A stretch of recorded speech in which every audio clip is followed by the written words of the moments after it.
नमस्कार, दिन भर की बड़ी खबरों के साथ आपके साथ मैं हूं दिव्या राय। आइए सबसे पहले नजर डालते हैं अब तक की सुर्खियों पर। गुजरात में बाढ़ प्रभावित इलाकों का जायजा लेने पहुंचे राहुल गांधी का विरोध। बनासकांठा में लोगों ने कार पर किया पथराव। मुगलसराय स्टेशन का नाम बदलने पर बवाल। राज्यसभा में सपा सांसदों ने किया हंगामा।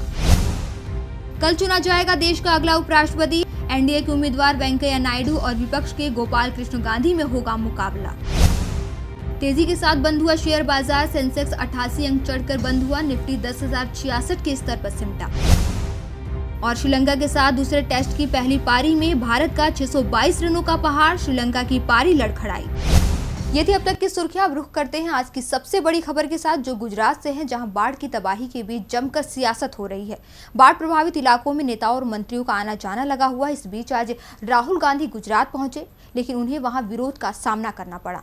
कांग्रेस उपाध्यक्ष राहुल गांधी बनासकांठा में बाढ़ प्रभावित इलाकों का दौरा कर रहे थे। इस दौरान जैसे ही उनका काफिला राहत शिविरों की तरफ मुड़ा, कुछ लोगों ने उनकी गाड़ी पर पथराव कर दिया। इस हमले में राहुल गांधी की गाड़ी के शीशे भी टूट गए। इसके बाद एक जनसभा को संबोधित करते हुए कांग्रेस उपाध्यक्ष ने कहा कि मैं आप सभी के बीच आना चाहता था और आपसे कहना चाहता था कि कांग्रेस पार्टी आपके साथ है। तभी इस बीच जनसभा में भी कुछ लोगों ने हंगामा शुरू कर दिया। इस दौरान कुछ लोगों ने राहुल गांधी को काले झंडे भी दिखाए और मोदी मोदी के नारे भी लगाए। इस पर राहुल गांधी ने कहा कि ये लोग घबराए हुए हैं, हमें इनसे कोई फर्क नहीं पड़ता। वहीं इससे पहले आज राहुल गांधी राजस्थान के बाड़मेर भी पहुंचे थे, जहां उन्होंने बाढ़ प्रभावित इलाकों का दौरा किया।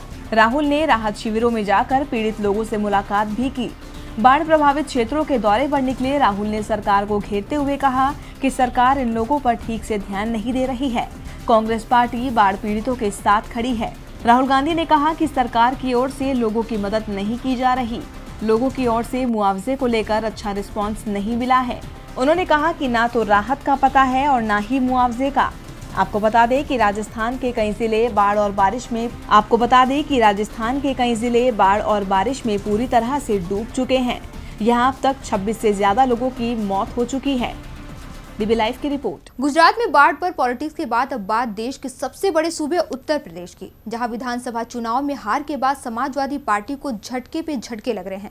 पहले ही 2 एमएलसी साइकिल की सवारी छोड़ बीजेपी का हाथ थाम चुके हैं। वहीं अब एक और एमएलसी ने अखिलेश की परेशानी बढ़ाते हुए पार्टी से इस्तीफा दे दिया। मेरठ से एमएलसी सरोजनी अग्रवाल ने सपा से इस्तीफा देने के तुरंत बाद ही बीजेपी ज्वाइन कर ली है। रीता बहुगुणा जोशी और मंत्री महेंद्र सिंह ने एमएलसी सरोजनी अग्रवाल को पार्टी में शामिल करवाया। सरोजनी अग्रवाल साल 2009 में सपा से एमएलसी चुनी गई थी। वह सपा कार्यालय के दौरान पार्टी में कई अहम पदों पर भी रह चुकी हैं। सरोजनी सपा दिग्गज आजम खान की करीबी रही हैं। कहा जाता है कि आजम ने ही उन्हें एमएलसी बनवाया था, जबकि अखिलेश सरकार में ही मंत्री रहे। मेरठ के ही शाहिद मंजूर सरोजनी के एमएलसी बनाए जाने के खिलाफ थे, लेकिन आजम की जिद पर उन्हें एमएलसी बनाया गया था। इसके अलावा सपा के 2 एमएलसी भी भारतीय जनता पार्टी ज्वाइन कर सकते हैं। आपको बता दें कि इससे पहले समाजवादी पार्टी से एमएलसी और राष्ट्रीय शिया समाज के संस्थापक बुक्कल नवाब ने पार्टी से इस्तीफा दे दिया था। इसके अलावा एमएलसी यशवंत सिंह ने भी पार्टी छोड़ दी थी। इस्तीफा देने के कुछ दिन बाद ही बुक्कल नवाब और यशवंत सिंह ने बीजेपी का हाथ थाम लिया था। वहीं मायावती को झटका देते हुए बीएसपी एमएलसी जयवीर सिंह भी पार्टी को अलविदा कह चुके हैं। जिस समय ये इस्तीफा हुए थे उस समय बीजेपी राष्ट्रीय अध्यक्ष अमित शाह लखनऊ में ही मौजूद थे। डीबी लाइव की रिपोर्ट। राष्ट्रपति चुनाव के बाद अब बारी उपराष्ट्रपति चुनाव की है। कल उपराष्ट्रपति पद के लिए मतदान होगा और इसके कुछ ही घंटे बाद नतीजे घोषित कर दिए जाएंगे। इसी के साथ देश को 15वां उपराष्ट्रपति मिल जाएगा। उपराष्ट्रपति चुनाव के लिए एनडीए और विपक्ष दोनों ने ही तैयारी पूरी कर ली है। एनडीए की तरफ से जहां एम वेंकैया नायडू चुनावी मैदान में हैं, तो वहीं विपक्ष ने राष्ट्रपिता महात्मा गांधी के पोते गोपाल कृष्ण गांधी को प्रत्याशी बनाया है। दोनों ही उम्मीदवार एक दूसरे को कड़ी टक्कर दे रहे हैं। हालांकि माना जा रहा है कि ये चुनाव भी राष्ट्रपति चुनाव की तरह एनडीए के पक्ष में ही जाएगा। उपराष्ट्रपति चुनाव में सिर्फ लोकसभा और राज्यसभा के सदस्य ही वोट करते हैं।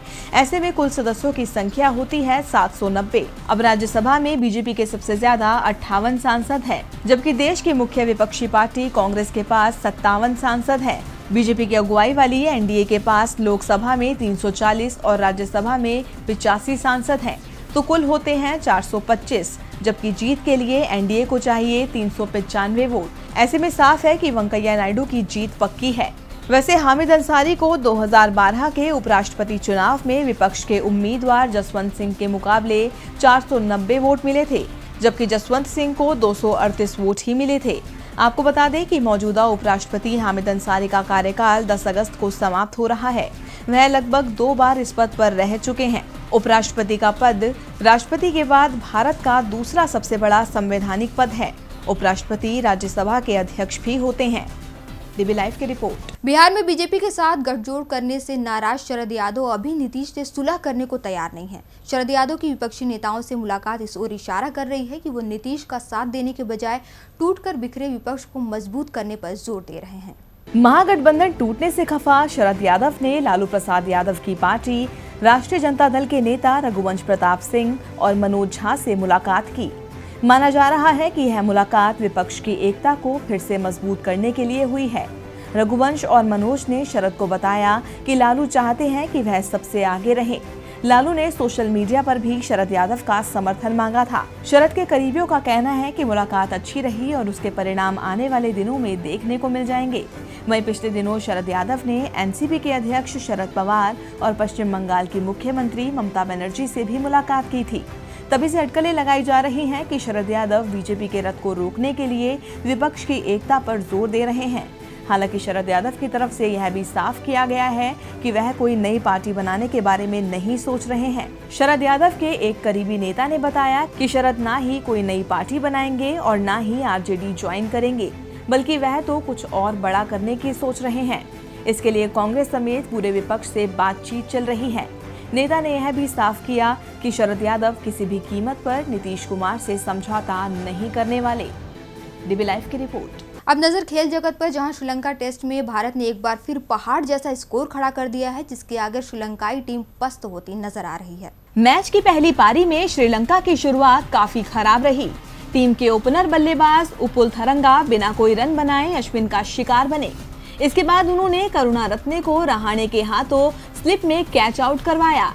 इससे पहले आज मैच के दूसरे दिन पारी को आगे बढ़ाने मैदान पर उतरे नाबाद बल्लेबाज चेतेश्वर पुजारा अपने स्कोर में ज्यादा रन नहीं जोड़ सके और 133 के स्कोर पर आउट हो गए। भारत के दूसरे शतकवीर खिलाड़ी अजिंक्य रहाणे को मलिंदा पुष्पकुमारा ने डिकवेला के हाथों स्टंप आउट करवाया। रविचंद्रन अश्विन अपना अर्धशतक बनाकर रंगना हेरात का शिकार बने। हालांकि अश्विन ने टेस्ट करियर में अपने 2000 रन भी पूरे कर लिए हैं। 7वें विकेट के रूप में हार्दिक पांड्या 20 रन बनाकर आउट हो गए। इसके बाद 8वें विकेट के रूप में रिद्धिमान साहा डिकवेला के हाथों आउट हुए।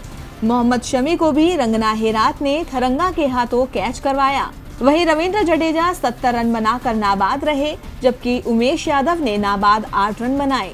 वहीं हेरात ने श्रीलंका की ओर से 4 विकेट झटके। वहीं श्रीलंका को अभी भी पहली पारी में 572 रन बनाने हैं।